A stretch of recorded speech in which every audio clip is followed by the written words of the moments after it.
Hey friends, what's going on? Hi Bougie Gang, how is everybody? Guys, we have a lot to talk about, okay? Woo.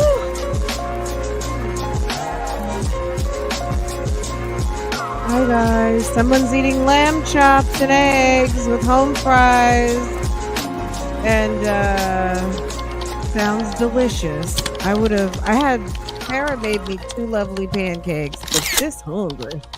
I'm hungry, but I can hold out. I can wait 2 more hours. I almost feel like I need to go run to the kitchen and make myself a wassa cracker with turkey. That's my go-to snack is a wassa cracker with like a nice little layer of cream cheese and a slice of turkey. It's so good. It takes the edge off. It really does. And I wish I would have thought about it before I went live. Maybe Farrell make me one. Anyway, hi guys. How's everything going? Okay, you guys, before we I just heard a little ding. What that was, I don't know, but anyway. Yesterday before we hung up on our live, you guys were asking me about Shane Tamura and girl, it's just about like Luigi, but he took himself out. I mean, I guess I don't know what you guys wanted me to talk about, like just the incident in and of itself, the man walking down the street with a big ass rifle and nobody noticed, or maybe they did notice and was like, let me get the fuck up out of here. Like, I'm gonna be honest, I don't know what I would do. I might get to remember when Luigi was over there and he confronted, I'm going to use choice words, he confronted the United Healthcare executive and there was a lady standing right there and she took the hell off. Self-preservation is number one. I don't know. There are people out here who go into hero mode and help mode, but sometimes you can't help if you don't make it, right? So eating chicken and broccoli, okay? Caesar salad with steak sounds delish. Leftovers for lunch today, teriyaki salmon, roasted broccoli, and sweet potato, period. Okay. I do have some crab legs left from Monday. I All of the things I could do. Farah ate hers yesterday and she was like, "Mom, I had a feast." She ate the rest of her. She had some crawfish, crab legs, etc. And I put it in we have one of those, it's like an air fryer toaster oven combo. It's like a, small little big oven that you put on the counter. And I wrapped it all up in foil and just put it in there for like 25 minutes. And she's like, I forgot what she said, but she was like, I guess sometimes, she's trying to think of like how would I go about converting this bag and get it into the oven or whatever. So I was like, okay, first you get a nice big piece of foil, you know what I'm saying? So anyway, but she was very happy. But I still have some of that left too. I have no business getting food from the outside today because I have leftovers. Um, so grilled chicken, steamed veggies, and rice. You're having a calzone. Sounds delicious. Anyway, okay. So you guys wanted to talk about Shane. We'll talk about Shane last. We'll watch the press conference. The two things that got me intrigued today. Number one, there's a lady and a guy who got arrested. The lady's boyfriend went missing, and they found him wrapped in a bed sheet in the Huron River up there in Cleveland, Ohio, where Sonia Durham Waller's from. Okay. Egg salad because I have too many eggs. Okay. Yes, that's a good problem to have. Eggs are so delicious. I love eggs. That was really strange. It's girl. And I'm just like, girl. Crazy. Okay. And so we're going to listen and learn about that. I do have Shane. Um, He said he was suffering from CTE. I guess he left a letter or something. I don't know. We're going to get into it, see what happened with Mr. Shane tomorrow. Um, you know, it's awful. It's absolutely awful. Workplace violence, another workplace violence situation. Well, it's workplace violence in the sense that he came to invade the space of people trying to make it through their workday. So there's the known unknown kind of situation where you have people at the job who go cuckoo, and then there's the people who come to your job with not good intent. So that's a bad variable. That is a super duper unknown variable when you have people from the outside who you cannot even predict are coming and mean no good for, they're just indiscriminately out here. And there's no real way to protect yourself other than, I guess, when the people heard the shooting, they started barricading the office doors and stuff like that, which was, it just shows how desperate of a time it was that the people were so scared that they had to start barricading the doors, and which was very smart. But it's just, do you imagine all of a sudden you have to go into that type of protection mode? It's crazy to think about. But anyway, and then I just heard of a story. There's a murderer. This guy killed his whole entire family. Why is he getting out of jail? He got 4 life sentences, y'all, and he's about to get out. He sat at the parole board and he was able to talk that talk, and they're letting him out. If you can believe it, a guy in Minnesota. So lock your doors, lock your windows. Baby, don't stay out too late because David Brom is getting ready to get out. It's absolutely nuts. I could not believe it. 4 life sentences. They just passed a new law in Minnesota. They'll explain it. I'll let the news people explain it to you. They just passed a new law. And because he was a minor, he was 16 when it happened. Girl, he is legit an axe murderer. Okay. He's an axe murderer. Okay. He killed the whole family, his 2 siblings, his parents. He went and sat at the parole board hearing, and baby, they're letting him out. They're letting him out. And the police chief, he's a sheriff, this guy, Kevin Torgerson, who arrived at the scene when everything happened, he said, well, I guess we're just going to have to trust that he's going to do the right thing. I was like, what? Excuse me? Okay, let's get into it really quick. This guy is a freaking axe murderer, y'all. He's about to be, if you're in Minnesota, God bless. Okay. I hope they don't put him on a plane, train, or something out of the state. Nobody really should want this guy. Minnesota axe murderer David Brom released from prison on work release. Crime from 1988 is once again making headlines. Some of you may recall the name David Brom. At 16 years old, he murdered his parents and 2 of his siblings with an axe in the middle of the night in their Rochester home. Now the 53-year-old is set to be released from prison. This after a 7-person parole board panel approved work release. Our Leon Purvis joins us now from the newsroom. So Leon, how is he getting out? Well, Simone, Randy, when Leon, can you please make it make sense for us? David Brom was convicted of first-degree murder, he was sentenced to 3 consecutive life terms. This new development has to do with a Minnesota law that was passed 2 years ago. Let's break it down. Brom was 16 years old when he killed his parents and 2 siblings. As part of his sentence, Brom would have had to serve a minimum of 51 years, which would have made him eligible for parole in 2037. However, Back in 2023, Minnesota passed a law that gives prisoners who were sentenced to life as juveniles the chance to ask the court for an early.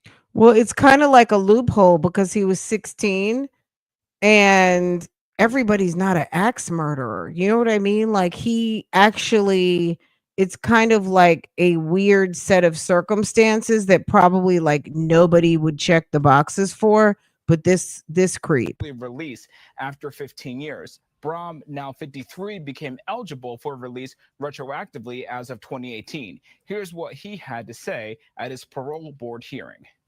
I apologize for the ripple effects of losing an entire family in such a horrific way. And to give an idea of what leads a person to commit the murders that I did, I struggled with depression for some time, and it had clouded my thoughts, and it clouded my my ability to process things. One of the first deputies who responded that night is Kevin Torgerson, the current Olmsted County Sheriff. He recalls being sent to check on Brom's father 37 years ago after rumors circulated at Brom's school about him harming his father.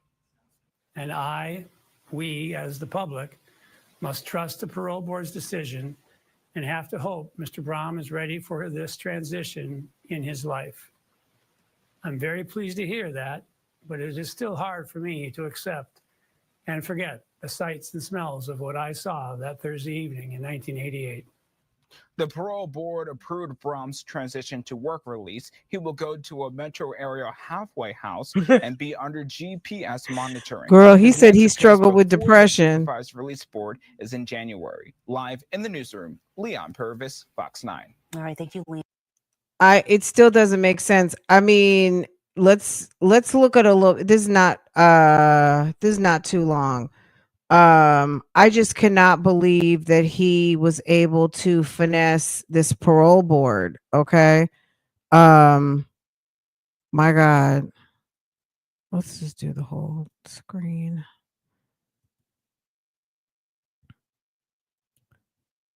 I'm in shock. I mean, it's terrible because you can't just hold on to people because the society is scared.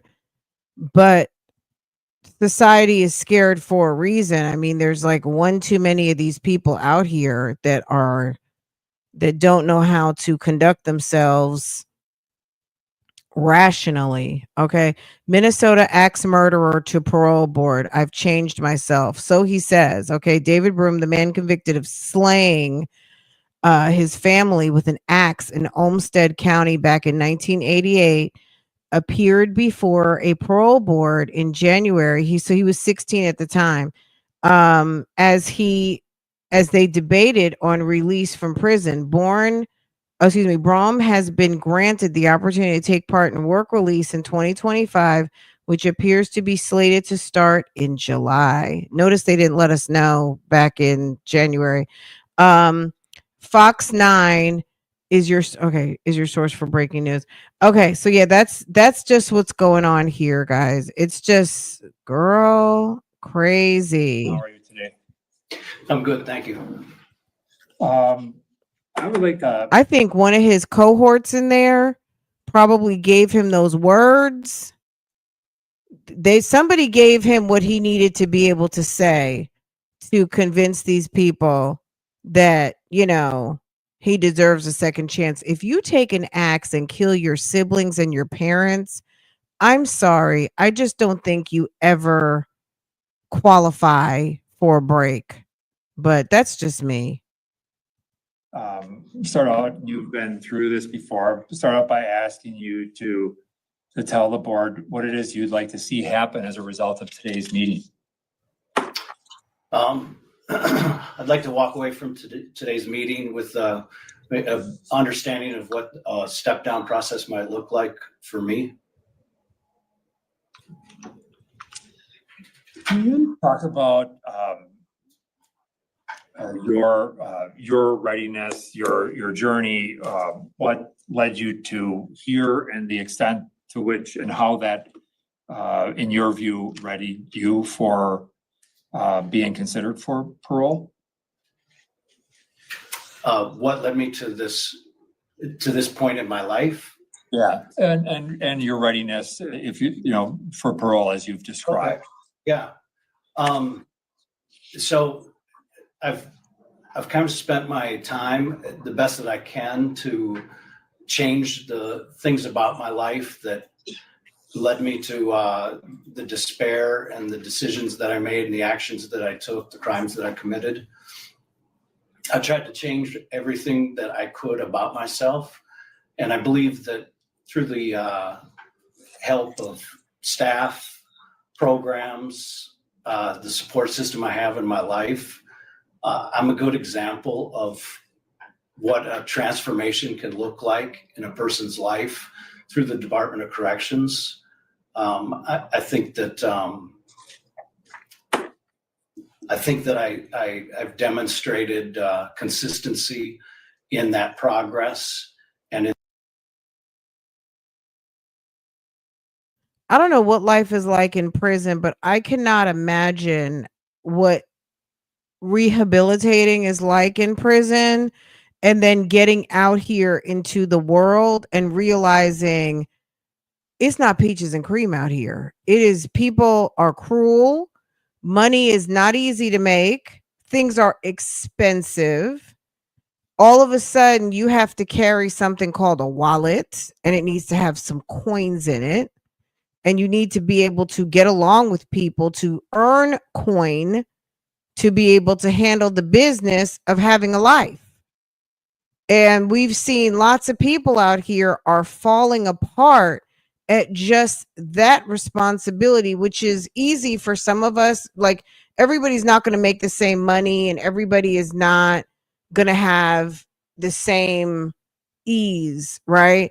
However, at the end of the day, most of us are able to navigate this thing called life and adulting and all of those things without harming people, right? The fact that this guy was not even a fully formed adult and thought that it was a good idea or has some brain ticky boom going on, that he thought it was a good idea to pick up an axe and not even just kill strangers, kill your parents and your siblings. I just don't know that there's any helping someone like that. I'm going to just be honest. I don't, and maybe that's short-sighted of me, but I wouldn't want him to be my neighbor. in that maturing and growth. And I believe that I'm Okay, ready, he's got a lady friend. He's got for- someone hyping him up. He has a Sonia, or he's been working with Chat GPT. Chat GPT has been giving him the verbiage to finesse a board of his peers. Because look at this. I don't know how old these people are, but these people are in the realm of big age. Okay, these are some big age people, and then one lady with lots of hair and makeup. Okay, I guess they must not realize.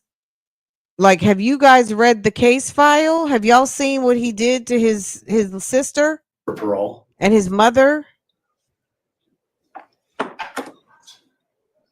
So we've had a chance to talk about. I don't think he was tried as a juvenile. He was given life sentences, and I don't think they give those to juveniles. I think he was charged as an adult, but maybe because he was 16 at the time, he's kind of, I don't want to say it's a loophole, but there's a new law, and based on this criteria, he meets the criteria to be able to be considered for parole, and life isn't lifing because he was 16. And I think he was charged as an adult, which is how he got.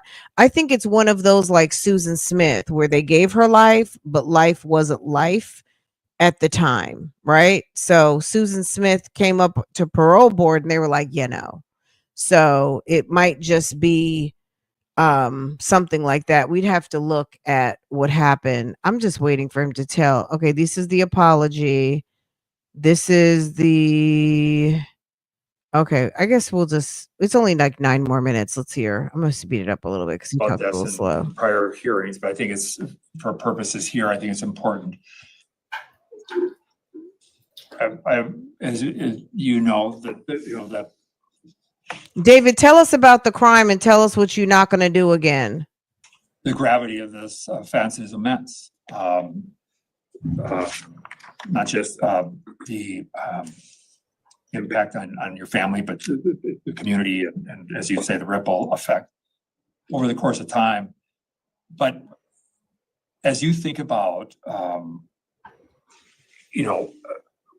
you help give a sense of understanding of through the lens of today, what happened that could allow you to engage in the conduct and the taking the lives of your family members, as you look back now through the lens of experience and history and the range of experiences and services that you participate in? How do you understand what you did at that time? Yeah. First, if I could just take a minute to talk about the effects of the crime on others. I'd just like to apologize to the family and friends of Bernard, Paulette, Diane, and Richard. I caused tremendous loss in their lives, incredible grief and pain, and it left them with confusion and answered or unanswered questions. And I apologize for that loss, for that grief, for the murders that I committed and the effect that it had on their life. I'd also like to apologize to the courts, the court officials, the sheriffs, who just as a matter of the service that they provided their community, that they were a witness to the crimes that I committed. I apologize for the impact that had on their lives.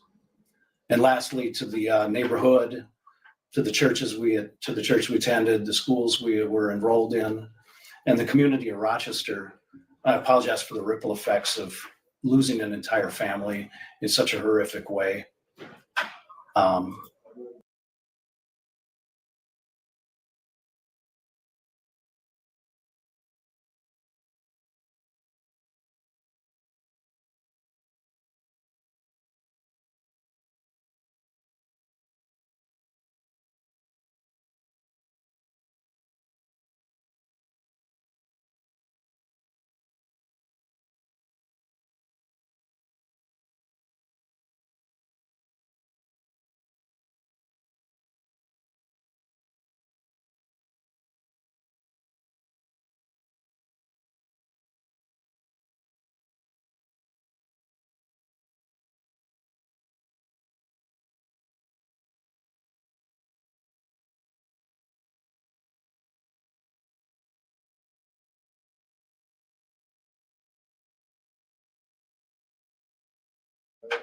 And to give an idea of what leads a person to commit the murders that I did,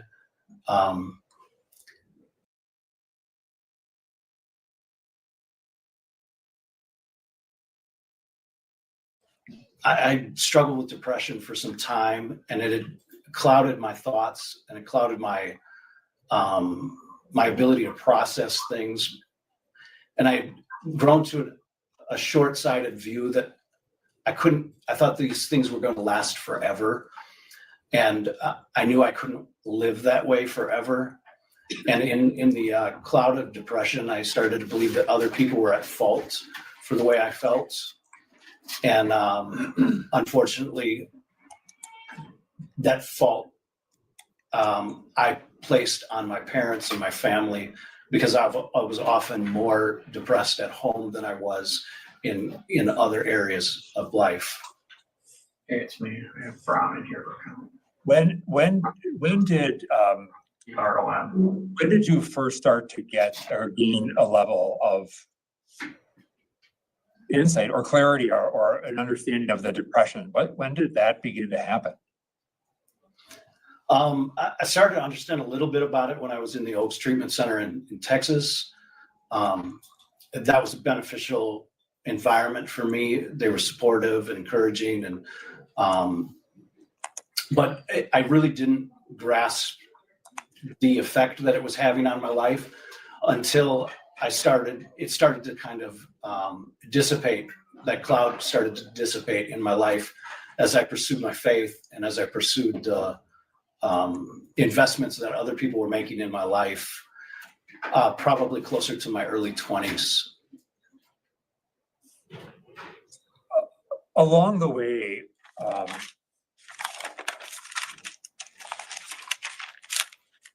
were there reconnections that you made with people who were significantly harmed by the offense? Yeah, I've had connection with several family members, all four of my grandparents, some aunts and uncles, and my older brother. I've also had some contact with a friend of my sister's. So I have had, and not all of those have continued, but I have had some interactions with people who were affected by the crimes I committed. What was that like for you? And as you, especially like as those things were happening or occurring or were about to occur, what was the experience of that? What was that like? It's always difficult to hear how painfully you've affected someone else's life. And so it was a difficult thing to hear, and to hear how it didn't end. The effects of the crimes didn't end. People are going to be scared of you, sir. Like, you don't know that? He's awful. This is like Brian Kohberger. Do you imagine the nightmare if 30 years from now, all of a sudden he's, dare I say, because I'm sure someone will flip their lid, but dare I say, Idaho changes a law. Not because, so this is a different set of circumstances. We're watching this because guy's an axe murderer, just got out of jail yesterday, and he's been put into work release. He had 4 life sentences. He killed his whole family, and he's out on the streets today. Okay, he was released yesterday. Okay, that's it. That's all. I heard about this story today, and I was like, "Are you kidding me?" And I started looking at some stuff, and I was like, oh my God, this is crazy, because if it can happen in Minnesota, it can happen wherever you're from. You know what I mean? So it's crazy. Anyway, he's getting out. Well, not he's getting out. He is out, because I'm looking on the Minnesota website, and he is listed as out on work release. So this particular parole board meeting happened in January, and they let him out yesterday. Okay. He was out yesterday, and I don't know, maybe he'll stay on the straight and narrow. I do not know, but baby, I'm just going to say, I hope he never comes to North Carolina. Okay. He was sentenced on October 16th, 1989 to life in prison. And he was a juvenile at the time, although serving adult time. And some new law was passed, and because of the law and because of his age at the time, he was retroactively considered for parole since 2018, and he sat with the parole board in January 2025, and they let him out yesterday. He sounds very detached, like, oh, that was a whole nother, it's giving like it's a whole nother person. Anyway, a mess. Okay. I don't know. Let's go ahead and pivot. This is, well, let me show you this. I just want to make sure I'm not showing an address. Okay. There's his Department of Corrections jacket. There's his new mug shots. He's all clean and all of the things. And he was assigned to work release July 29th, 2025. He's out on the streets, guys. He looks, girl, I would not want to walk past him on the street. I just wouldn't. I would be, no, thank you. I'm good. I feel bad for the people of Minnesota. I would not want him out on the streets. I would be very concerned. And no, he doesn't deserve a second chance because his term was life. His term was life. But because of, it's unfortunate. Like they have to look at the ripple effects of new laws because you change a law and people get out, right? You change a law and then all of a sudden it's a perfect storm of, oops, okay, we didn't think of that.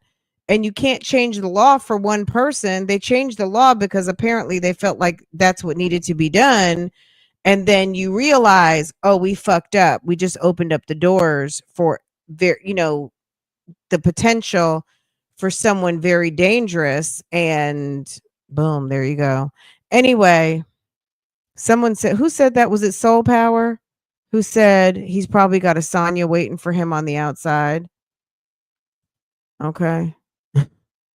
He probably does. How much do you want to guess he's got a girlfriend waiting on him? Okay, let's pivot. I don't know if you've seen this lady in your timeline or not. But this woman's boyfriend went missing and they found him over in Cuyahoga County, which is where Sonya is from. They found him in a river where Sonya is from, up there in Cuyahoga County. This lady, let me pull her up real quick. Her name, it's like all up in my timeline. Hold on. Dy'Mond.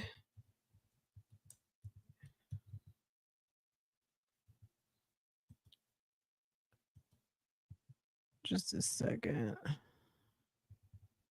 Oops.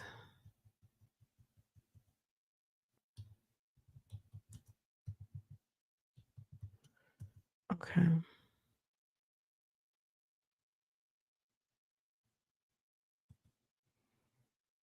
Okay, so Dy'Mond recently got arrested. Let's just pull up her mugshot. Let me tell you what's going on here.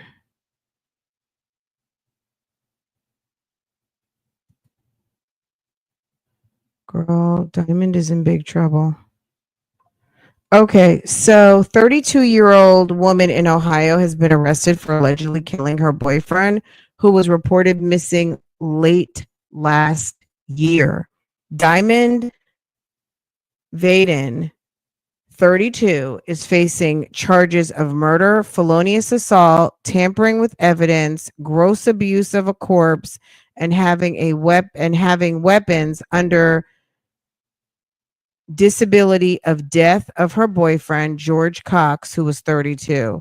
Cox was reported missing November 8th, 2024. During the missing persons investigation, officers conducted a wellness check at the home Cox shared with Vaden. When officers arrived, they found a vacant apartment with little furniture, what appeared to be blood on the floor. The investigation revealed that the blood found was Cox's. Nearly a year later, Cox's body was found by a kayaker in a shallow, marshy section of river south of State Route 2, all of my Ohio people.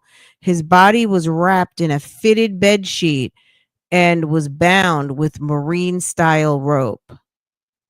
Investigators found that Cox's blood was found on clothing items recovered at Vaden's home, and the bed set Cox was wrapped in matched sheets found in their shared apartment. DNA evidence and phone records linked her to the crime, according to the release. Cleveland police arrested Vaden and 41-year-old Emmanuel McQueen Jr. Police said during the arrest, a firearm was found in the home while both individuals were under disability. I don't know what that means. If they are, McQueen was charged with having weapons under disability. They will both be arraigned in Cuyahoga Justice Center at a later date. Where is the press release? Hold on a second. Okay.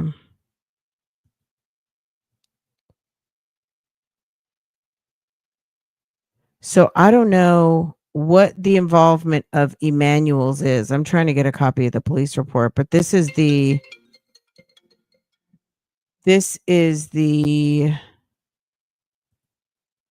so Dy'Mond Vaden was indicted for homicide of George Cox Jr., reported missing November 24th, found deceased in the Huron River, May 2025. They just indicted her.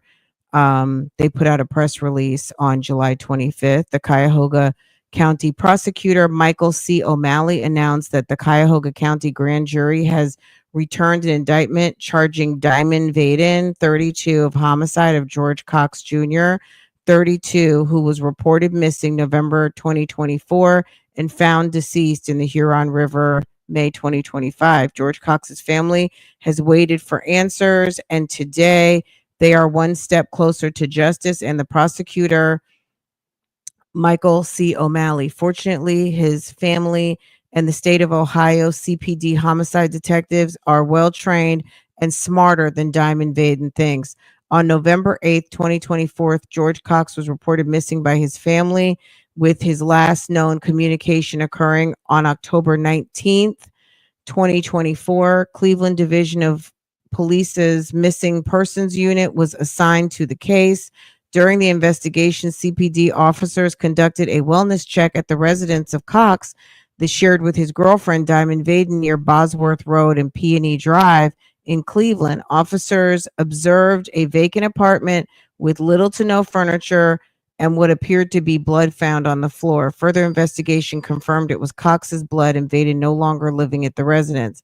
On May 15th, 2025, two individuals kayaking on the Huron River in Erie County discovered a body that had been bound by a rope and wrapped in a bed sheet. They immediately contacted law enforcement, and the Erie Sheriff's Office responded to the scene. The body was later positively identified as George Cox, and the CSO contacted CPD. An investigation was conducted in CPD Homicide Unit and Missing Persons Unit with assistance of the Cleveland Homicide Initiative, which includes members of Cleveland Division of the FBI and Ohio Attorney General, Bureau of Criminal Investigations, with additional assistance, and the Erie County Sheriff's Office, the Lucas County Medical Examiner, and the Cuyahoga County Medical Examiner's Office. Further investigated revealed Cox's blood was found on the clothing items recovered from Vaden's residence, and the bed sheet was wrapped in matching sheets found in their shared residence. Additionally, DNA evidence and phone records linked her to the crime. Dy'Mond was arrested on July 21st, 2025 at the new residence she shared with Emmanuel McQueen, 41, by CPD. During the arrest, a firearm was recovered from the residence, and both individuals were under disability at the time.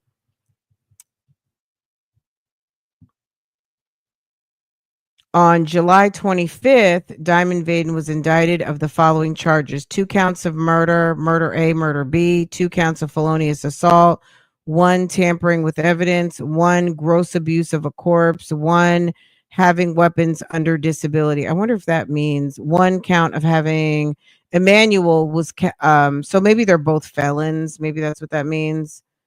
Let me see what this means right here.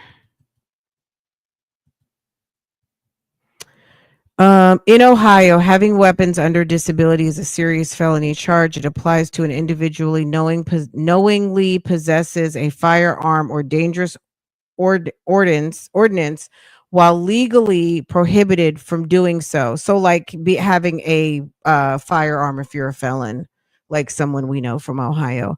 Let's see. Typically due to prior felony convictions, being under indictment, or specific legal restrictions, this offense is a 3rd-degree felony carrying significant penalty. Excuse me.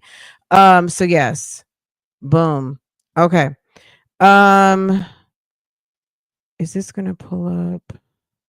Okay, so here's the indictment.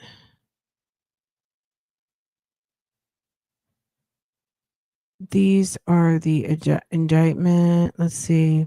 State of Ohio, murder. She's I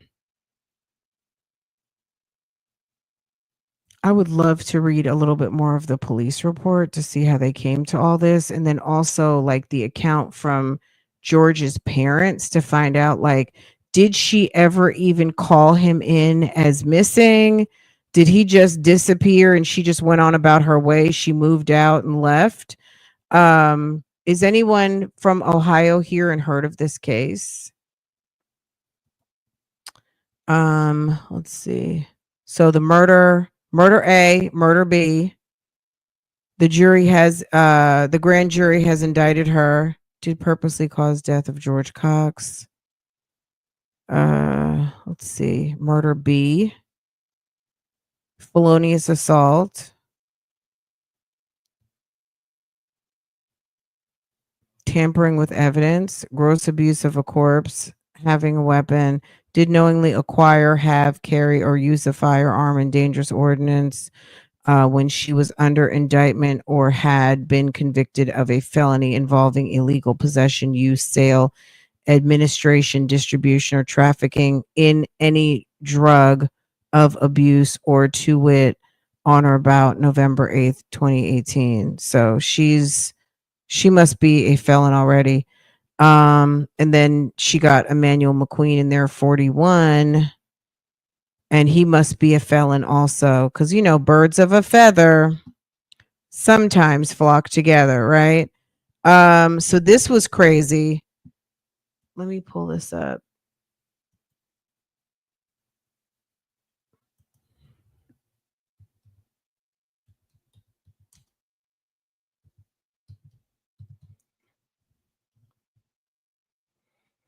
It's crazy. I'm kind of surprised, but I mean, I know that this thing happens all the time. Let's see. And then the fact that she used a bed sheet with the matching sheet, like, I guess that's just something, maybe she didn't think about it. Maybe they thought, I'm assuming they just thought that he would never be found. I guess that's the assumption, that he would never be found. And she didn't think that, I don't know. That's just, I mean, the assumption would be he's never going to be found. Let me just grab this bed sheet and let's wrap him up and get rid of him, not thinking that the police, when he was found, would potentially match up. And I don't get it. Let me see what you guys are saying.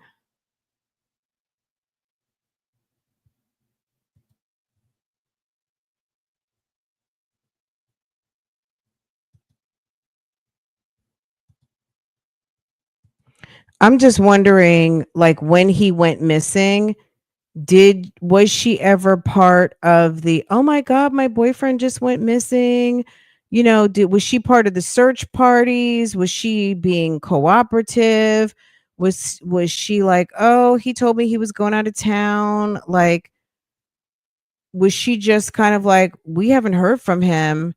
And okay, so, and then this story was, I guess, whenever they found the body, they wanted to figure out who was. Just a second, let me take this off the screen while the commercial's running. So when they found the body, they needed help from the public to find out who he was. Okay, just a second.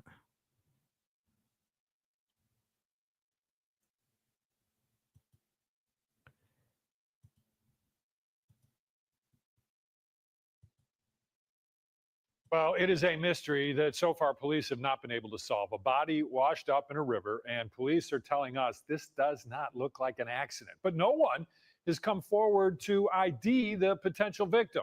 But now, a way the police believe you can help in making an ID. Catherine Huntley here now, live with the story. Back on May 16th, a kayaker found a body in a Huron River marsh. That body remains unidentified. So now the sheriff's office is hoping the public will be able to identify some of the tattoos on that body. Take a good look. These are some possibly recognizable tattoos on the Erie County John Doe. Law enforcement is hoping someone might know who or what organizations they belong to. Study the tattoos, talk to people, anybody that does tattoos or anybody that has knowledge of gangs within Toledo to Cleveland, give us a call. We'd be more than happy to listen to you. Police say the man was 5 feet 6 inches tall, black, around 160 pounds, with dark facial hair and around 20 to mid-30s in age. The body was found just south of the Route 2 bridge in the Huron River. They don't know the cause of death yet, but police say it is suspicious. He was found in a fitted bedsheet tied around the ankles with marine-style rope. Definitely deemed suspicious based on how we discovered the body, the sheets. They also aren't sure how long the body was in the water. Could be several weeks to months. Because of that, the body was in very poor condition, so they need the public's help. Once they know who it is, they can work backwards to find out how he died and who was involved. They are hoping it all starts with understanding these tattoos. We've kind of narrowed it down to specific organizations that this individual may have been involved with, but that's to be determined yet. So most important part is getting the identification so we can have closure for the family. In Huron, Catherine Huntley, 19 News. Back a woman. Anyway, I guess they figured it out. They figured it out, and they are thinking, well, they have charged this woman right here, Dy'Mond Vaden, and this is George Cox, and then this, I guess these were some of the tattoos that he had. I mean, I feel so bad for the family because when they found the body, they didn't know who he was. Then they had to identify him. And if they put out news stories for the community at large to help identify him, then they probably were having to check all of the missing people, missing persons reports to be able to identify that it was this guy, George Cox. Sad, right? And now ma'am is in jail for murder A and murder B. Girl, she had a 14-piece comforter and 13 pieces are still at the house. Are they 14 pieces? You're talking about David. David was locked up for 38 years, which is definitely not long enough. I mean, 38 years isn't even giving like a full, that's like 9 years apiece. Your mother, your father, that's like, first of all, that's like eternal damnation. You killed your mom, your dad, and your brother and your sister. So I guess he said he has an older brother. I don't know, but anyway, we'll keep our eye out on this particular case because it seems like it's going to be interesting. I don't know what the circumstances were. Was she cheating with this guy that she ended up with who got arrested with her? Was he aware? Did he kill? You know what I'm saying? They charged her with murder. They've only charged him with having a weapon, but maybe it's because he lives with her in the home. And she's also a felon, so maybe it's a tactic to get him to talk and be able to flip on her if he knows anything. I do not know, but I'm going to keep my eye on this. And, you know, it's in Cuyahoga County. So although we don't have a lot of business up there in Cuyahoga County, we can find some. But yeah. Okay. I just heard some noise behind me and distracted me. Okay. All right, guys, just let me pivot for a second. I'm joking. I'm going to include girl. I don't even think they make sets like that anymore. You guys wanted to talk about Shane Tamura, and I'm going to be honest. I've seen a few news stories, but I haven't gotten in depth with what happened with Shane. So just a second. Let me find where I tagged the story, the news conference, so we can hear. Maybe you guys have already listened to the press conference. Just a second. Let's see.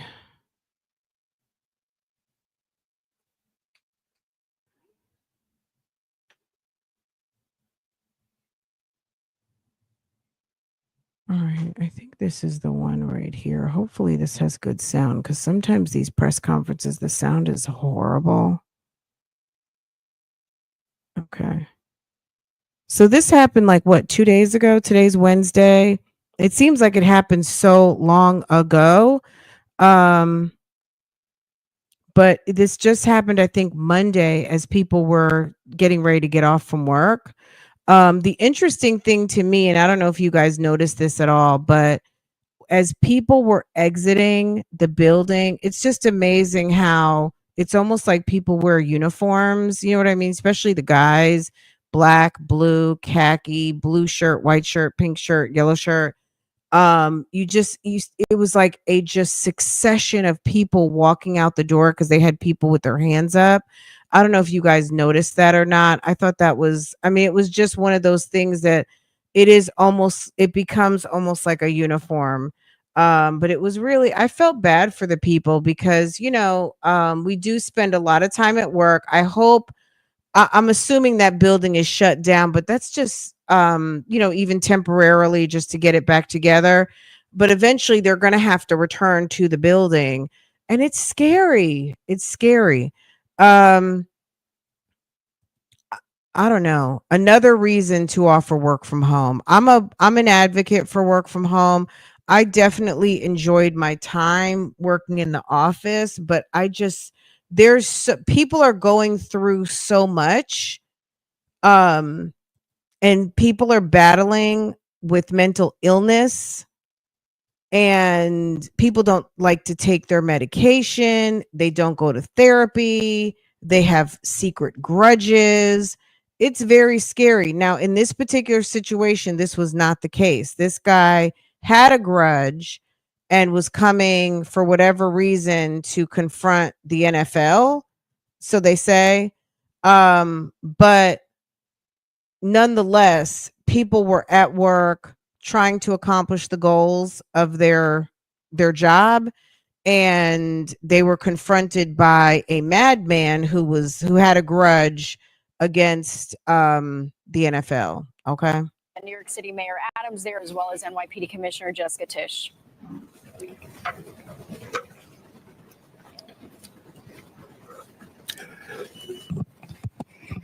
So this happened 2 days ago. The assailant's name is Shane Tamura. I'm thinking some people don't know this case yet. Let me just pull up his picture, because I'm sure you had to have seen it in the timelines. I think he killed 4 people. Maybe he shot 5, killed 4. One person is recovering. And so if you've seen these pictures in your timeline, then this is what this is all about. He looks kind of Japanese a little bit. The last name Tamura is Japanese. But let's see, gunman in July 28th. That was Monday, 2025. New York City shooting at Blackstone and NFL headquarters, killing 5, including 1 NYPD officer, injuring 6, then finishing himself off. He was a former California high school football player. Motives appear to be tied to mental health issues, and reports indicate he shouted about Palestine before entering. He had issues. But the weird, he was walking on the street with a rifle, and I don't know that anybody saw him. Like, you know what I mean? Like, people are typically just walking and going about their business. And unfortunately, sometimes we just go eyes blind to people and what they're doing, but it doesn't. I'm surprised that all the video cameras, And they're sitting there monitoring how they did not notice this guy walking with an assault rifle into the building. But, okay. Let me go back to.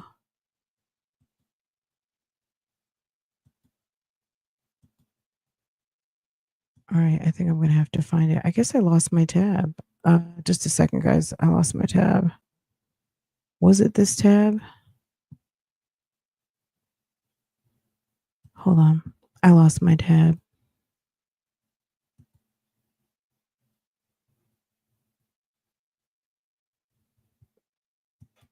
Oh, here it is. Okay.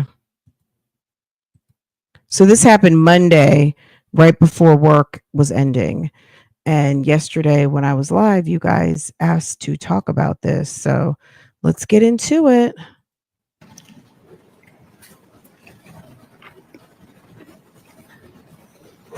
I could go into the office for when I was working from home.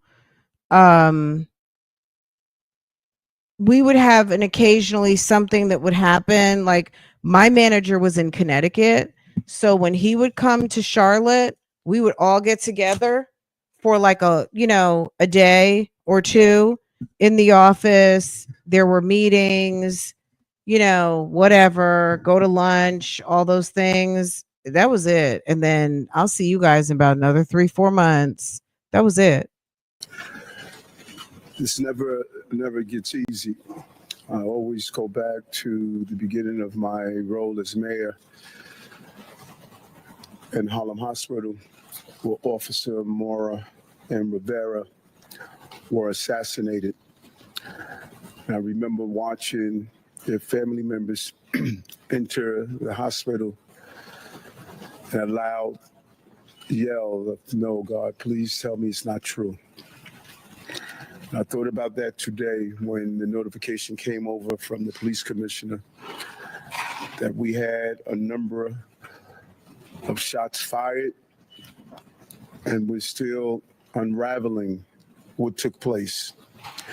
And our hearts are heavy. 5 innocent people shot tonight. We lost 4 souls to another senseless act of gun violence, including a member of the New York City Police Department, Officer Islam. He served in the 47th Precinct. He was just 36 years old and a 3.5-year veteran of the department. He was doing what he does best, and all members of the police department carry out. He was saving lives. He was protecting New Yorkers. He's an immigrant from Bangladesh, and he loved this city. And everyone we spoke with stated he was a person of faith and a person that believed in God and believed in living out the life of a godly person. He embodies what this city is all about. He's a true blue New Yorker, not only in the uniform he wore, but in his spirit and energy of loving this city. And early tonight, I met with the officer's family. I told them that he was a hero, and we admire him for putting his life on the line. This was his dad's only son. I think about Jordan, my child, and it's unimaginable to experience a loss of this magnitude. And 3 other innocent civilians are also dead. 2 males and 1 female, and another male is seriously injured, fighting for his life in critical condition because of the violent, despicable attack. Additionally, the shooter is dead of an apparent self-inflicted gunshot wound. To be clear, 6 total tonight died, 1 including the perpetrator. And I'm sorry, 6 total was shot tonight, 1 including the perpetrator. No words can describe this act of evil, a man who takes the lives life of others who are innocent. And no words can fill the void that has been left by this tragedy. Our hearts break for the families and friends of the victims. We pray for the swift and safe recovery of the injured. The horrific crime reminds us all how easy it is to gain access to a gun. Gun violence has scarred so many neighbors and ripped apart too many families across this entire country. And we will continue the fight to do all we can to protect our city. But tonight we mourn for those who were killed. And we pray for the families as they go through this painful moment. And as I stated, 5 innocent people were shot. And the perpetrator was shot. We will continue to do what we do as a city, and that's fight to protect innocent New Yorkers. At this time, I'm going to turn it over to the Police Commissioner of the City of New York, Commissioner Tisch. Thank you, sir. The information that I'm about to provide is preliminary and subject to change. At 6:28 p.m., the 911 call center started receiving multiple 911 calls for an active shooter inside of 345 Park Avenue at 52nd Street in Manhattan. What happened next is under an active investigation and details are still coming in, but here's what we know so far. Surveillance video shows a male exit a double-parked black BMW on Park Avenue between 51st and 52nd Streets, carrying an M4 rifle in his right hand. He walks towards the building's entrance. That individual was seen exiting the BMW alone. The building's security camera footage shows the shooter enter the lobby, turn right, and immediately open fire on an NYPD officer. He then shoots a woman who took cover behind a pillar and proceeds through the lobby, spraying it with gunfire. He makes his way to the elevator bank, where he shoots a security guard who was taking cover behind the security desk. One additional male is shot in the lobby, per his own statement from the hospital. The shooter then calls the elevator, which opens in the lobby. A female exits that elevator and he allows her to walk past him unharmed. He goes up to the 33rd floor, which is route and management, and begins to walk the floor, firing rounds as he traveled. One person was struck and killed on that floor. He then proceeds down a hallway and shoots himself in the chest. In total, we have 5 victims shot, our officer and 4 other innocent civilians, plus the shooter. The shooter is believed to be Shane Tamura, a 27-year-old male with a Las Vegas address. The vehicle he exited is registered in Nevada to Mr. Tamura. Inside of that vehicle, officers found a rifle case with rounds, a loaded revolver, ammunition, and magazines, a backpack, and medication prescribed to Mr. Tamura. The vehicle was searched by our bomb squad and found to be clear of any explosives. The initial investigation shows that Mr. Tamura's vehicle traveled cross-country through Colorado on July 26th, then Nebraska and Iowa on July 27th, and then in Columbia, New Jersey as recently as 4:24 p.m. today. The vehicle entered New York City shortly thereafter. According to our law enforcement partners in Las Vegas, Mr. Tamura has a documented mental health history. His motives are still under investigation, and we are working to understand why he targeted this particular location.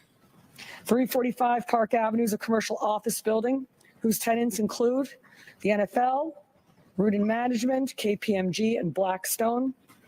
At this time, 4 of the 5 victims are deceased, including our NYPD cop. Our officer was transported here to New York Presbyterian along with 1 male civilian, the lone shooting survivor, who is in critical but stable condition at this time. 2 other civilians, 1 male and 1 female, both deceased, were brought to Bellevue. The 4th civilian is a female who was found dead on the 33rd floor of the location. Additionally, there are 4 other victims being treated for minor injuries sustained in their attempts to flee the scene. Victims' names are being withheld at this time, pending family notification.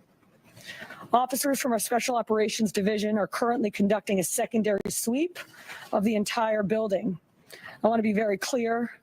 We believe this to be a lone shooter, and there is no longer an active threat to the public. But today, 4 innocent victims are dead. Among them is NYPD police officer Dy'Mond Vaden, 36 years old, 4 years on the job. Officer Islam was married with 2 young boys, and his wife is pregnant with their 3rd child. He's assigned to the 4-7 precinct in the Bronx. He was doing the job that we asked him to do. He put himself in harm's way. He made the ultimate sacrifice, shot in cold blood, wearing a uniform that stood for the promise that he made to this city. He died as he lived, a hero. I want to extend my profound sympathies to all of the victims and their families, and to the brave NYPD. I'm just trying to figure out, look, stuff happens real fast, right? And people are not always paying attention to what other people are doing. Nobody nosy saw this guy getting out, double parking. There's never, I mean, sometimes you can double park, but at the end of the day, you double park. Nobody saw this guy getting out of a car while double parked, which means you might be obstructing a potential lane. If it's a 2-lane, you know, if people are driving 2 lanes, right? He's double parked. He gets out with a long ass assault rifle. Nobody saw that. He's clearly walking across the courtyard, and I know it could be one of those things like, oh shit, I didn't even see that. Like, I saw him, but didn't see, like, the way he's holding it, you would have clearly had to have been on that side of him to see, but I don't know. I'm shocked that nobody saw that. And then from that, if someone saw, why didn't anyone call the police? Because somebody had to have seen that. Or maybe they saw it and was like, I'm getting the hell up out of here. I'm getting out of here. NYPD cops who today lost a brother. I mean, look at these guys walking behind. Now, they may not have seen, but somebody, look at all the people outside in front of the building. Was he double parked on Park Avenue?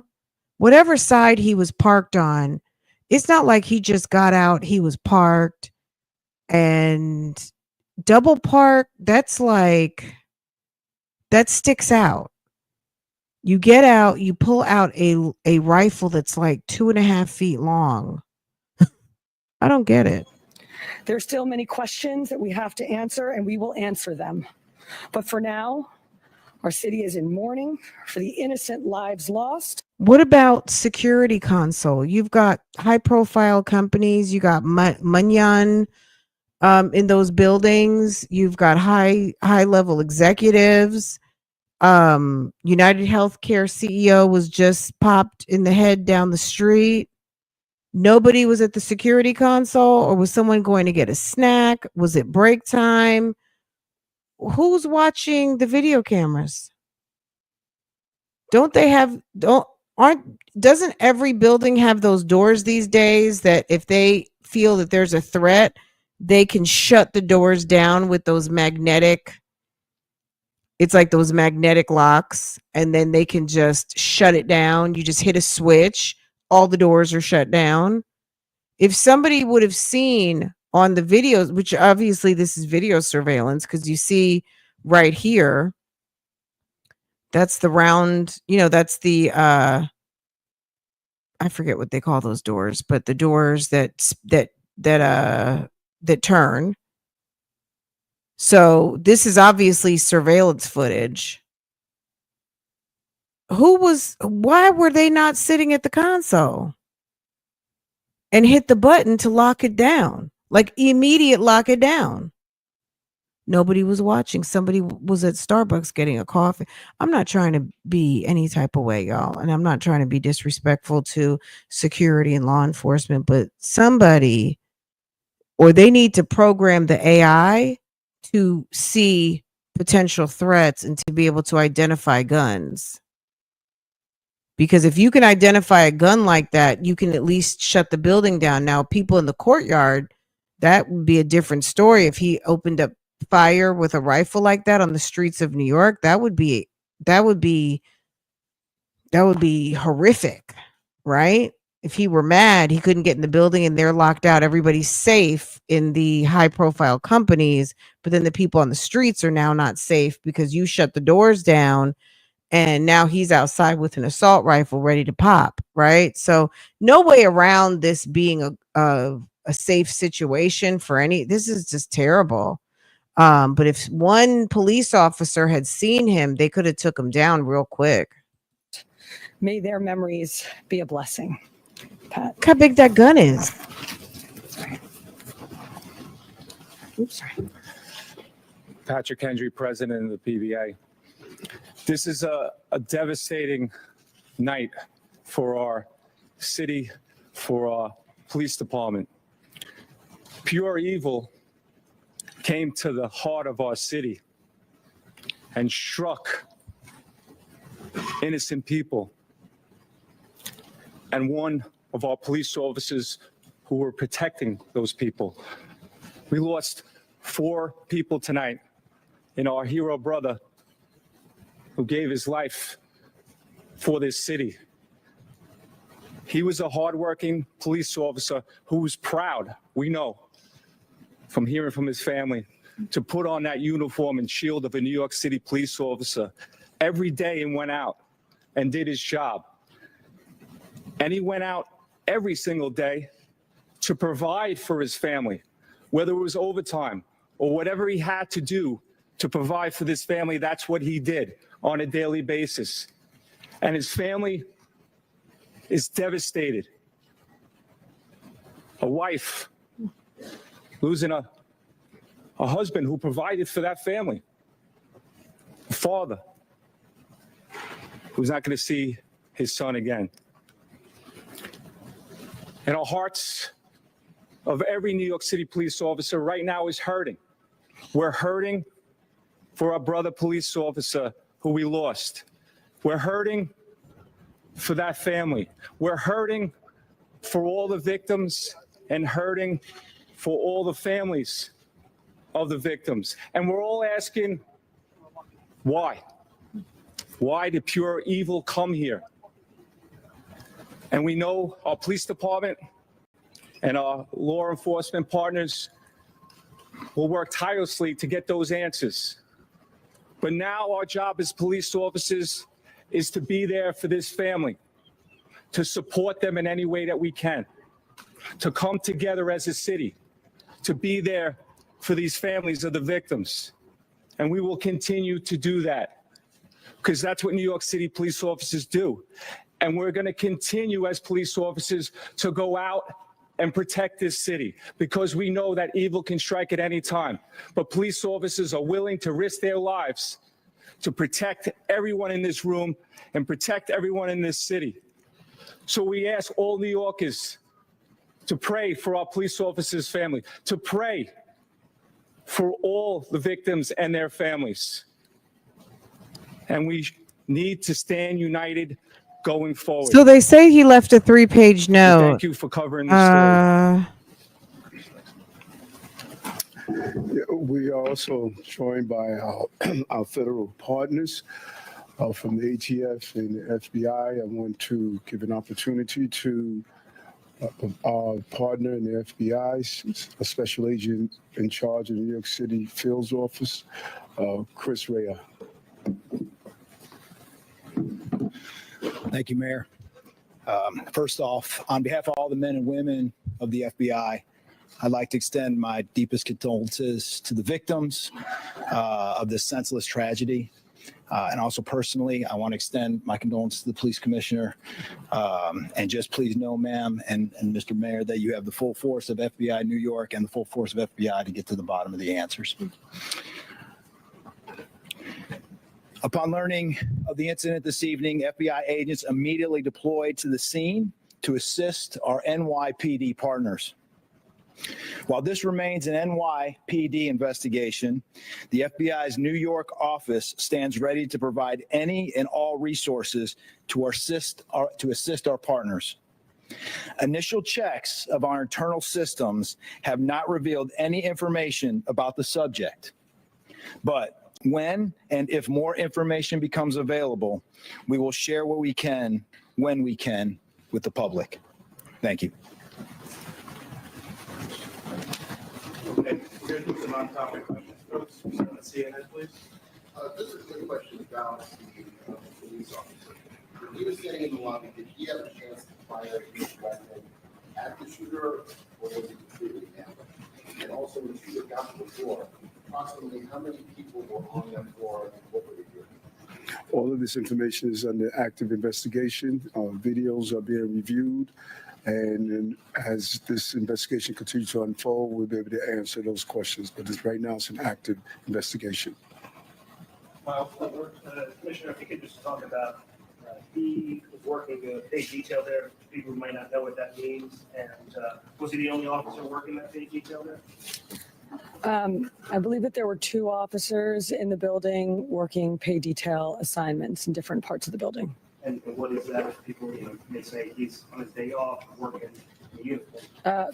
Paid detail is a program that we have set up at the police department that allows companies to hire officers in uniform to provide extra uniform security. Commissioner, did you share based on interviews with witnesses? Did she say anything at all? And secondly, did you leave behind any manifesto, any writings or Okay, so that's a good question. Someone's asking, how is he targeting the NFL and was never drafted? I don't think he's disgruntled. He might be disgruntled because he wasn't drafted. Ooh. Gosh, today is my day of dropping stuff. Hold on a second, guys.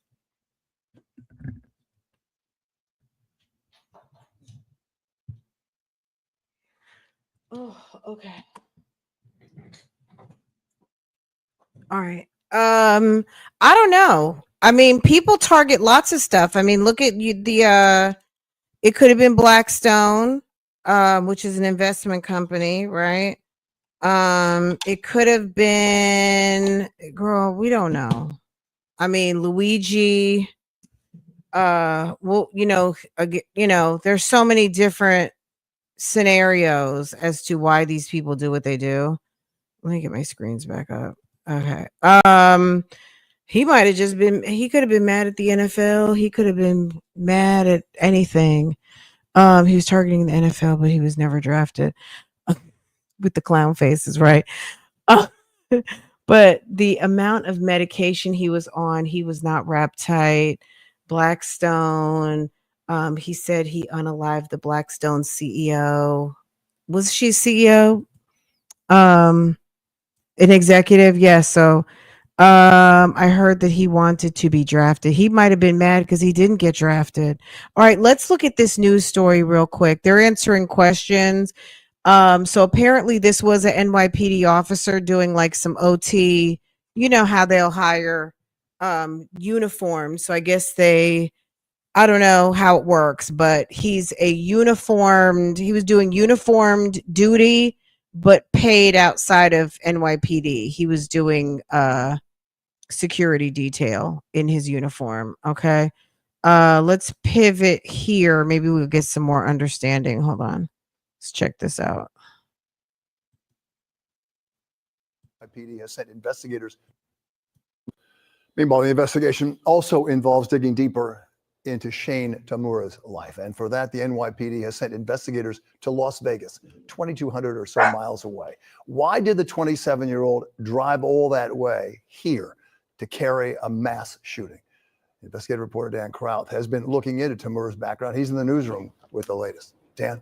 Bill, as we speak, detectives are questioning a man accused of supplying parts of that rifle to the gunman, a gunman who worked as a security guard at a hotel casino in Vegas. Instead of showing up for work this weekend, he drove across the country to commit a mass shooting. Tamura walked from his car to the building, holding the semi-automatic rifle in plain sight. In his pocket was this suicide note.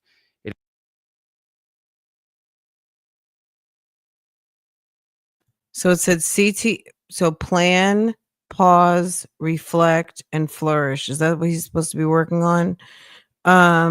Chronic traumatic encephalopathy. Study my bruh, please. I'm sorry. Tell blank I'm sorry for everything. Computer password blank for CTE research. Okay. It appears the NFL headquarters on the 5th floor was his target. Once inside the lobby of the Park Avenue building, he shot and killed 3 people and shot and injured another. He then got inside an elevator that took him up to the 33rd floor. Once he stepped out, he shot and killed another victim before taking his own life. The weapon used, an AR-15 style assault rifle, was assembled by Mr. Tamura using a lower receiver purchased by an associate. We have located that associate and others, and will be questioning him about that purchase. I spoke with retired FBI Special Agent Kenneth Gray. Really shocking to see that. He believes the devastation could have been worse. This could have been quite a different matter had he gotten to the right floor.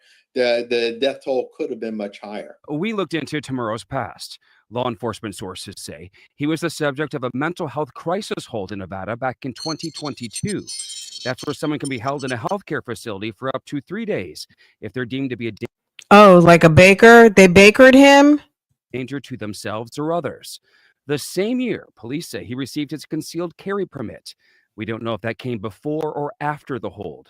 Then in 2023, this police report shows he was then arrested for trespassing at a Las Vegas casino. Police. Girl,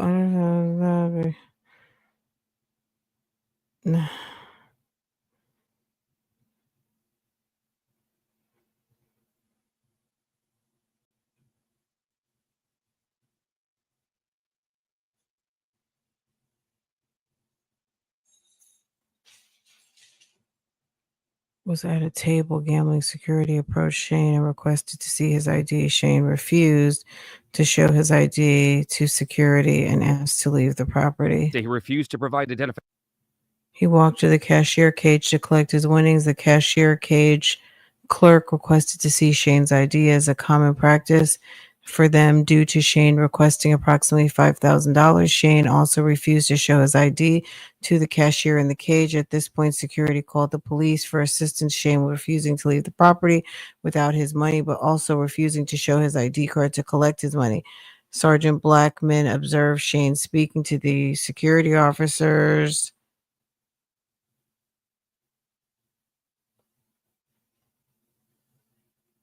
He attempted to grab the security officer. Okay, Sergeant Shane was attempting to grab the security officer. Sergeant Blackman used an empty hand tactic and escorted Shane towards the wall to detain him. Shane was obstructive with Sergeant Beckman and ignored his commands to separate his legs. So he was not being cooperative, placed his hands behind his back. Shane was eventually placed in handcuffs without incident, escorted to the security holding cell. Vacation to collect his $5,000 winnings. He was handcuffed and escorted off the property. And sources tell ABC News the gunman had another mental health crisis hold last year in 2024. A team of NYPD detectives flew out to Vegas to search the gunman's home inside a gated community. At the same time, detectives here are searching his BMW.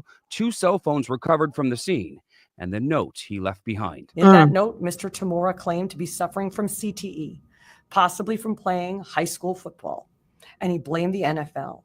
He also writes, "Study my brain. I'm sorry." Police say they have found no evidence so far he suffered a traumatic brain injury, and CTE cannot be diagnosed in a living person with certainty. Bill? All right, Dan Croft. Thank you, Dan.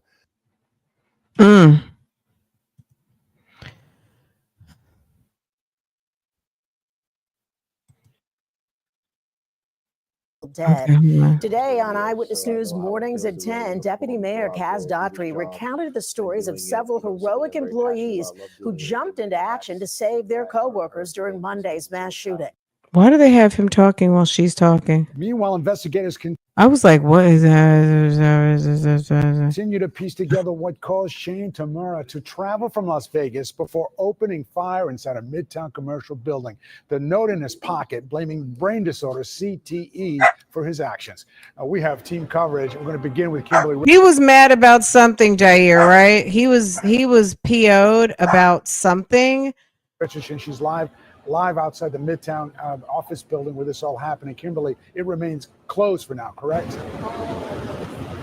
Yes, it does, David. And this is an expansive crime scene where right now investigators are going over every square foot. But here outside 345 Park Avenue, in contrast to the violence that unfolded, a growing beautiful memorial to the victims. Just a short time ago, crews removed part of the glass revolving doors that were shattered in the attack, wheeling them right past that memorial. We spotted at least one bullet hole. We are learning new details about the terrifying moment Shane Tamura boldly walked into this high-rise armed and So right here in this office suite, they heard what was going on. The people got together and they started stacking furniture at the door and securing the doors so he couldn't come in. Isn't that crazy? Like, it's wild, not crazy, like as in insane to do that. They had to do insane times, call for insane measures, right? But they started pulling furniture to barricade to prevent him from getting in like that. Do you imagine being at work and you guys are like, oh shit, he's in the hallway, let's barricade the doors? It's too traumatic these days to be going into the office. I cannot imagine. I would be on pins and needles. intent to kill. Employees throughout the building hid and locked themselves in safe rooms with bulletproof doors, one on each floor. We now know more about what an NFL employee did in the lobby. Even after being shot, he warned his colleagues Tamura was heading their way. This very active investigation is also playing out in Nevada, where Tamura lived, where authorities found a second handwritten note, in part an apology to his parents. In the first note found on Tamura, he claimed to be suffering from the traumatic brain injury CTE, which has not been confirmed. The 27-year-old did play high school football, but not in the NFL. The league does have offices here in this building, and it appears to be where Tamura was headed, but never made it. His movement in the building was fast and furious. You'll hear from an employee who knew some of those who were killed. But first, Deputy Mayor Kaz Daughtry, who appeared on Mornings at 10. When he walks through those revolving doors, he turns, he fires on the officer, shoots him, fires on the NFL employee that was down there in the lobby, shoots him. But let's talk about that employee. He was able to crawl out of the door. Mm-hmm. He didn't call 911. He called his friends to tell him upstairs what was happening. Mm-hmm. You guys, like that, I just got shot downstairs. Get cover. You got to fortify those doors, hit those panic rooms. Like wow. He's letting his team know. Like this guy's a hero. I actually personally roll out of the. Wait, what happened? Mornings at 10. When he walks through those revolving doors, he turns, he fires on the officer, shoots him, fires on the NFL employee that was down there in the lobby, shoots him. But let's talk about that employee. He was able to crawl out of the door. Mm-hmm. He didn't call 911. He called his friends to tell him upstairs what was happening. Mm-hmm. You guys, like that, I just got shot downstairs. Get cover. You got to fortify those doors, hit those panic rooms. Like wow. He's letting his team know. Like this guy's a hero. So I also heard that they have bulletproof bathroom doors now. Not everywhere, but I guess some buildings. They had bulletproof, so the panic room is also in the bathrooms, so the bathrooms are cement and then the doors are bulletproof. So I guess in your training you're going to know if there's an incident to retreat to certain panic rooms. That way you can, gosh, do you imagine? But when you lock those doors and people are bamming on the doors to get in, how do you open a door to let in a colleague and the gunman's right behind? You know what I'm saying? Like, that's managing those doors of the panic room is not going to be a pleasant task either. Anyway, but yes, thank goodness for the person who tipped off the people upstairs to secure themselves. Because he was, I mean, it's like a split second decision. What do you do? Call 911, spend a lot of time talking to the 911 operator. By now someone else has called, and or let your people know upstairs, guys, get some cover. It was like he's letting his team know, like this guy's a hero. I actually personally work with Wesley every day. I get her water, I get her coffee, I set up all the events and all the meetings, and it's just, I'm lost for words. I'm lost for words. Those was not just my colleagues, those were not just my friends. I considered them all family. I consider everybody here all family. I work those floors. I got to walk past her office every day, knowing that she's not going to be here, knowing that when I come through on elections inside, I won't see Al. But like I said, I work those floors, and I have to go past her office every day. Every day. It's hard. And Al has worked in this building for more than 20 years in corporate dining. He's referring to the security guard who was killed here, Alain Etienne, along with Wesley LePatner, the Blackstone executive. He tells me he's not sure if he'll ever be able to step foot back in this building. He was not here at the time of the shooting. He went home. He went to sleep at 12:30 in the morning. His phone started blowing up. He turned on and had more than 100 missed messages. His name is Al. He also calls the security guard Al. When friends heard that report that Al, the security guard, had been killed, they thought it was him. For now, we're live in Midtown. Kimberly Richardson, Channel 7, Eyewitness News. And Kimberly, those flowers behind you says so much about the way so many are grieving this incident. Thank you for that.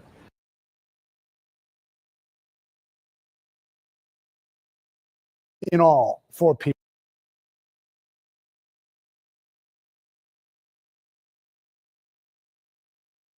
Okay, we'll just watch this one more. I realized I was on mute. About the officer that passed away. I guess maybe they're going to have some information about his life and the officer who was lost. And I don't know if they're going to talk about the people who, the other people who were killed. But yeah, it's sad. It's very sad. I was just kind of surprised. Not because it couldn't happen in New York, but it's just like, gosh, within a year, 2 of these kind of, which, the United Healthcare thing did not happen on site, but it was in the name of United Healthcare. But just another kind of assassin, mad driving to New York to, do something not good. People were killed, among them an off-duty police officer working security at the building. That off-duty officer, Officer Dy'Mond Vaden. This morning, a somber scene at the 47th precinct in the Bronx, where Officer Islam was stationed. Governor Hochul, Mayor Adams, and Police Commissioner Tisch joined a roll call. Eyewitness News reporter Jaisha Patel has more from the Parkchester section of the Bronx. Good afternoon. Earlier this morning, officials stopped by the 47th precinct behind me for a roll call. This is where 36-year-old Dy'Mond Vaden was assigned before he was killed in Monday's Midtown shooting. Newscopter 7 was overhead earlier this morning, and you can see Police Commissioner Jessica Tisch, Mayor Eric Adams, and Governor Kathy Hochul arriving. Pictures of the roll call inside show officers paying their respects, and you can also see pictures of Officer Islam smiling in uniform. Islam's funeral is scheduled for tomorrow in the Parkchester section of the Bronx where he lived. The funeral is at a mosque, Parkchester Jami Masjid on Virginia Avenue. There will be a separate female and male viewing tomorrow morning, and there will be a private tribute and prayer service in the afternoon. Yesterday, there was a dignified transfer of Officer Islam's body from the medical examiner's office to the mosque. And Islam is the first NYPD officer of Bangladeshi descent killed in the line of duty. He was on the force for 3.5 years. And at the time of the shooting on Monday, he was off duty working a private security detail assignment. An autopsy report says he suffered wounds to his torso and arm after the gunman ambushed him and others in the lobby of that building on Park Avenue. Officer Islam was a father of 2 young boys, and he was married. His wife is pregnant and is due with their 3rd child next month. Governor Kathy Hochul spoke about the roll call at his precinct this morning. I was greeted by the mayor and the commissioner of police, Jessica Tisch, and I want to say they're both doing an exceptional job at this moment of grieving for the city, and the mayor's personal experience of having been a police officer, literally standing in the shoes where those young recruits were and those young officers were, was very powerful. An official fundraiser for Officer Islam's family on fundthefirst.com has raised more than $150,000. Outside of the 47th precinct in the Bronx, Jaysha Patel, Channel 7 Eyewitness News. Okay, guys. Okay. Next time when I come back, we need to come back and have a laugh or two. Because these were some heavy stories, but this is what's going on right now, guys. But we'll have a laugh, a key.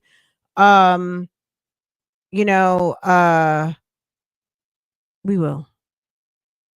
I think I spelled Dy'Mond's last name wrong. Val.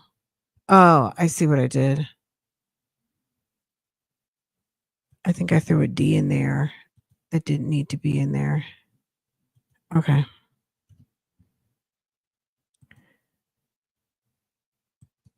All right. Okay, let me regroup for a bit and we'll get back together this evening. A couple of you guys asked to do a little couple Shirley calls, do some throwback Shirley for her birthday. So I did pick a couple to just do some, do some throwback and talk about what we didn't know at the time, because some of these I don't think we've ever, maybe I would listen to them when they first happened, when they first dropped, but never circled back on some throwback. So if you guys are up for some throwback hee hee ha ha a little bit later and elevate the energy, we will do that a little bit later on, early this evening. It's 3:00 now, East Coast time, so probably like 8:00 or something, 8:00 this evening, and have a little hee hee ha ha. Okay. All right, guys. I will see you guys a little bit later. Take care. Make sure to hit the thumbs up for me if you're new here. Subscribe to the channel, set your notifications so that when I go live and we come back on some hee hee ha ha on a key, you can be notified. Okay, we will talk again very soon. See you later, guys. Bye.